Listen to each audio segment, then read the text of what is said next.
Welcome to the HIT Podcast, H.I.T, Human Resources, Insurance, and Technology. I'm your host, Toby Kennedy. As we do every week, we are dropping into your feed with what I hope are bite-sized, digestible, well-curated conversations going on in the space. This week's episode will be no exception. This week's episode is brought to you by Montage Insurance Solutions. And without any further ado, I dive into part 2 of my talk with Scott McInnes. Fascinating conversation about culture and about crafting intentional strategic culture. Part 1 dropped last week. Part 2 we pick up on. Scott, thank you very much for your time, your wisdom. And if anyone missed part 1, I can't encourage you enough to go back. And it's very, very great to dive back into it with you today, sir. Toby, thanks a million for having me on. Really appreciate the time. Yeah, awesome. So we talked a little bit last week about the idea that sort of culture's gonna form, right? Almost like if you've got, fertile soil in an area that gets some rain, like some's gonna grow there. So it's sort of up to you to manicure it a little bit or maybe plant what you want to plant.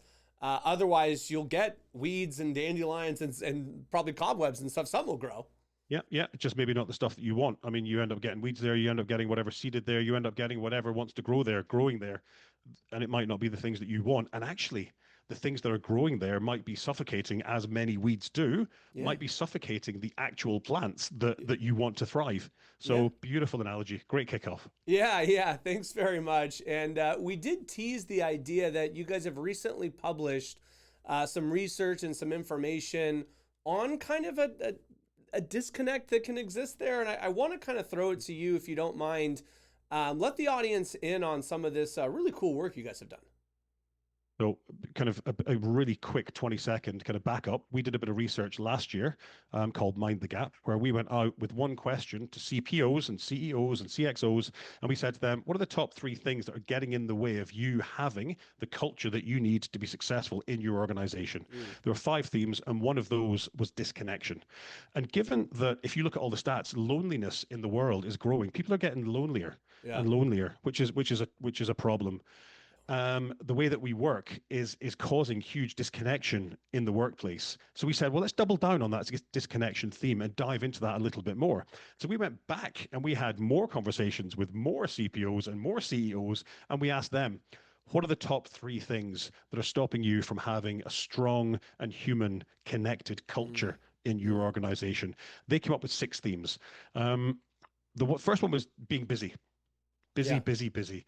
And I think that we can probably, and listeners probably as well, can attest to the fact that it just seems to be so busy at the moment. Everyone is up the walls busy. And it's interesting that even when I said to some of the respondents, well, sure, AI now must be taking some of the weight for you. Surely you can take some of that time to invest in connecting in a more human way with the people that work in your organization and on your teams. And they just said, no, it just gives us more time to do more work. Which is a challenge. It's funny because when you look at like futurists from a long time ago, realizing that we'll have washing machines and dishwashers and all these sorts of tools that, will take off the mandatory household work, we will have tons and tons of leisure time. And you're just like, I don't know, man. We keep finding a way to just fill it with more deliverables and more churning, and it's wild. And we're not intentional about how we use that time now in that analogy that we now have. So, and that leads us actually beautifully into our second challenge that we found, which was we need to be more human and intentional about hybrid. The only, as far as people have gone with hybrid, is, are you going to work at home or are you going to work in the office? And the challenge with that is that I might come to the office to do particular work with you, Toby, but you're not in the office that day. Oh, so that's a problem because Toby's not actually here. So we end up doing the work on Teams. And I go, well, I'm in the office and I'm on Teams. I could have been at home. If I'm spending all of my time in the office on Teams calls, back to back to back Teams calls, that's an utter waste of my time. So there's a responsibility for organizations to set a framework for hybrid. There's an opportunity and a requirement for leaders to talk to their teams about what we do, when we do it, who we do it with, and have a deeper conversation, and a responsibility on people, us, employees in organizations, to be not filling our diaries with Teams calls when we're on our maybe 2 or 3 days back in the office. I don't believe, and some listeners may find this unpalatable, I don't believe that a 5 day return to the office is the right idea. I think good, quiet time to think is really powerful. And we don't get that in the office. We get people knocking on our desk doors and knocking on our desks and whatever, and just saying, have you got a minute? And that's great for 2 or 3 days a week, but give me those couple of quiet days so I can actually get some really good work done. Yeah, I'll be honest with you. That hits me like a ton of bricks. Like, what a fascinatingly simple and no duh, but unexplored concept. Like, when I look at my week, as you said, if we're doing hybrid, there is probably an onus to schedule like days and teams much more intentionally. That's such a great comment, and it's interesting because prior to the pandemic, our office was 100% work in the office, right? Like, hey, you need to be here Monday to Friday, 8 to So was 5. everybody's was. Right. That was just the norm, right? And then during the pandemic, it was 0%. Yeah, you got to stay home. Sorry, guys.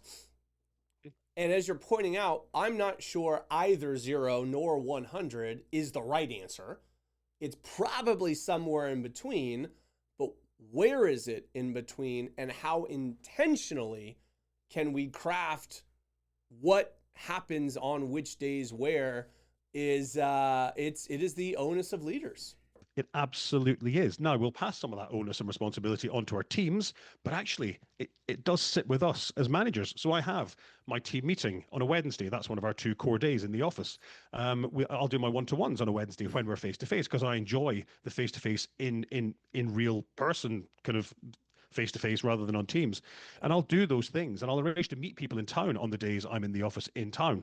So I'm much, much more intentional about that. And it's a really easy switch, but I don't see really organizations doing it particularly. I just see them kind of pushing a nuclear button, get back to the office 3 days a week, or a big giant nuclear button, get back 5 days a week. And that's a But big as you challenge. said, And I think it's a not big caring challenge. what you do. So Yeah. get into the office so that you can take 8 hours of back-to-back Zoom calls, because I Yeah, want you exactly. doing that here. And then Yeah. you're like, Yeah. why? Yeah. Yeah. Well, so I can see you. So I can see you doing it here. That's why. Oh, by the way, we've got a big office that is empty, so we need to have people in it. Now, I do take some of the points that we do get better work done in person. We do come up with better ideas and we innovate better in person. All of that. We absolutely do. I don't disagree with any of that. But we don't need to be ideating and innovating and connecting and doing all that stuff all the time. We have to just be intentional about making it happen when it happens.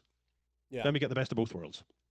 Yeah, I love that, and I love it so much. I think I derailed us. So you were in the middle of telling me about six concepts. So let me Yeah. let me reframe where we were, which is you guys did a ton of research on what's sort of impeding folks, and one of the biggest ones was a disconnection. And so you drilled Correct. down into a ton of research on what's causing some of this disconnection, and we've gone through a couple of key points here. Spot on.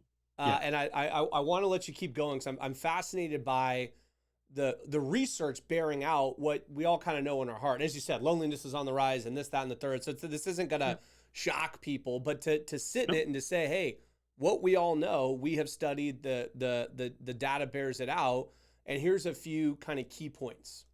Yeah. So we've done busyness, we've talked about that, and we've talked about hybrid. Let me talk about the third one and fourth and fifth and sixth really quick. Structures, silos, and geography. That gets in the way of connection. And actually, what that can do is that can result. We heard some stories of people when they are in a remote office or perhaps even in an office in another country, they become clannish with the people that sit around them, with the three or Mm-hmm, four people, mm-hmm, and they become a little kind of offshoot of your wider organization. mm-hmm. Now, if you've got a really strong culture with really strong values and everyone's pulling towards the same thing and your internal comms is absolutely spot on, that's not a massive problem. But it can become a massive problem if people are going off in different directions with different focuses. Um, Fourth one we found was leadership. And leadership's, this is the absolutely zero surprise, leadership's influence on connection. So does a leadership team promote and really put connection front and foremost when they're doing what they do? Do they go for walks around the office on the Mm. days that they're in the office? Do they go and meet people and say hi? Do they take a different, are they, back to this word intentional? We may have 4 or 5 coffee docks in a large office. Do I make the point of going to a different coffee dock for my coffee every single day of the week? So that's a really important thing One to of my see different favorite people. CEOs, a guy named Howard Neller, had CEOs I know personally, had an expression called leadership by walking around. Mm. And it was a concept and a fleshed out, you might even wrote a book about it, but it was like leadership by walking around, exactly what you're talking about. Yeah, and it makes all the difference. And actually, it probably scares people half to death the first few times it happens because, Jesus, what's the CEO doing walking on our floor? What have we done? But But it actually, shouldn't be so irregular that of course it it shouldn't startles be. them, right? Your point is No. it never happens and therefore it's startling. And Howard's point was like, to be honest with you, if this isn't natural to you, schedule it. Literally put it in your calendar. Just walk around time. Like it is that important. Yeah, intentionality. There we are again. Diarize it. Put it in the diary for 20 minutes twice a week and go walk about and be that guy or be that girl that's walking the floor. Fifth was all about digital. So this whole idea that, so you're on West Coast of the States. I'm on the Emerald Isle, 7,000 miles away. Yet here we are having a conversation. Do we feel connected? Probably not as much as if we were sitting in the room together doing this face to face, right? So we've got so much more connection. We are having so many more meetings. We are back to back to back, brings us back to the busyness challenge. Yeah. But we don't feel connected. Yet people think, well, but we're the most connected, in inverted commas, that we've ever been. Well, digitally, yes, but emotionally and from a human perspective, no. And I don't think you can build that trust or have that warmth with another human being Can I tell simply you through though, a camera. is it because it's so like ephemeral, it's so intangible? It's like on paper, we just sketch this out like we're robots or like we're computers. And there's this aspect of humanity that is so hard to like quantify. Do you need 10% of it? Do you need 30% of it? Does it vary from person to person? And it's like, it's hard to put your finger on it. But yeah, like you said, in the same way that, the email didn't replace the phone call, we still had to have phone calls. We still, and, the Zoom meetings shouldn't replace in-person meetings because there's layers and levels to how much humanity is baked into the information we're exchanging, right? So I'm not just trying to exchange information, I'm trying to exchange humanity. Otherwise, all Yeah. I'm doing is pushing and receiving information like I'm a computer, which I am not. Yeah, yeah, and it makes it incredibly transactional.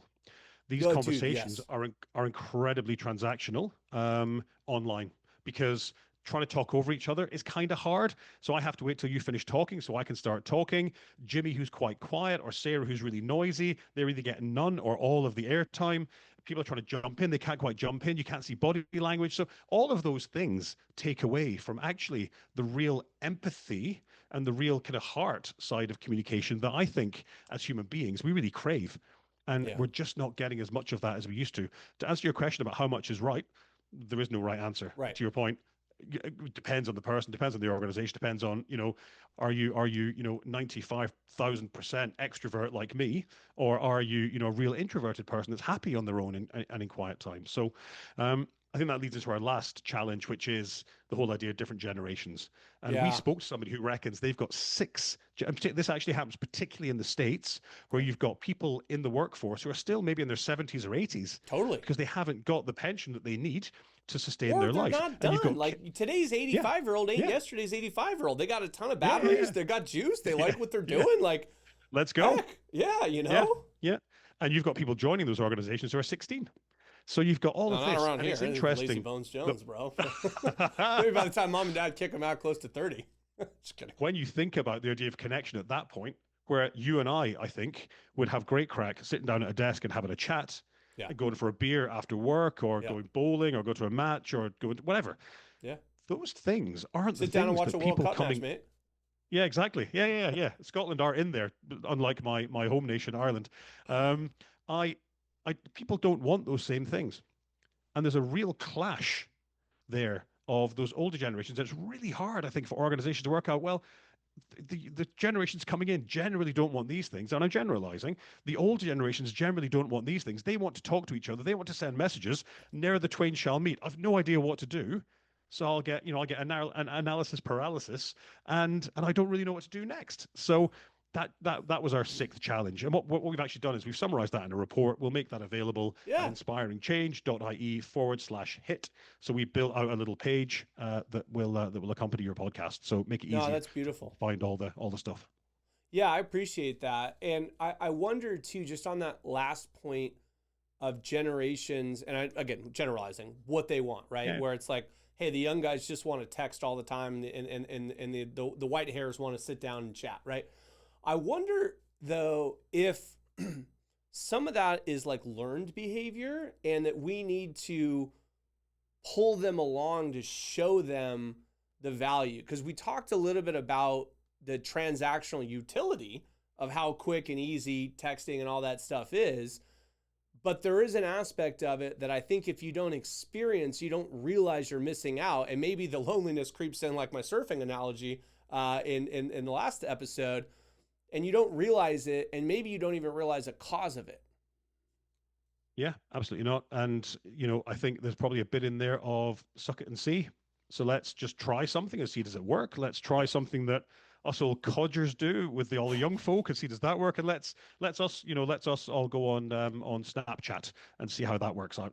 And I think it's a case of just seeing, actually, well, this isn't actually all that bad, or, I quite liked a pub quiz, maybe. Yeah. But I think it was interesting. I was chatting to someone the other day about this very, very subject, and we had a discussion, and somebody asked the question, well, how do you know what people want? And we went, well, you could ask them. Bold. Imagine that. Yeah. I feel maybe that's the starting point. We've solved all the world's problems, mate. This has been a good one. I appreciate you so much, and thank you for the URL. We'll definitely build a lower third to steer people to that and to you. Thank you very much for your time. Thank you guys for watching. That's all the time we have on this week's episode. Thank you to our sponsors, Rula, Excel Health, TrueHue, Montage Insurance Solutions, the guys keeping the lights on. We're blessed to be here. Thank you guys for joining us this week. Join us next week. Join us every week. And until next week, make this the best week yet.